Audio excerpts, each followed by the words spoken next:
कथैया रंग क साड़ी भेज सैया हमार हो। कथैया रंग क साड़ी भेज साड़िया पहिनी हम गइली बजरिया। साड़िया पहिनी हम गइली बजरिया।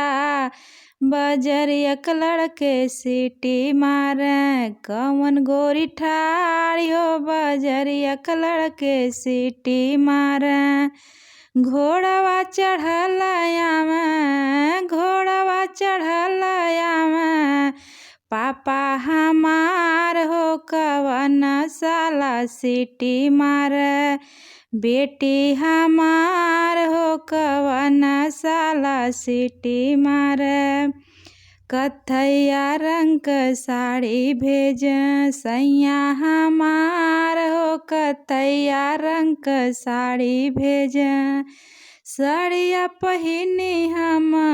साड़िया पहिनी हम गइली बगियावा। बगियावा कलर के सीटी मारे कवन गोरी ठाड़ी हो। बगियावा कलर के सीटी मारे घोड़वा चढ़ल आवे। घोड़वा चढ़ल आवे चाचा हमार हो। कवन साला सीटी मारे बेटी हमार हो। कवन साला सीटी मारे कथैया रंग क साड़ी भेज सैया हमार हो। कथैया रंग क साड़ी भेज साड़िया पहिनी हम।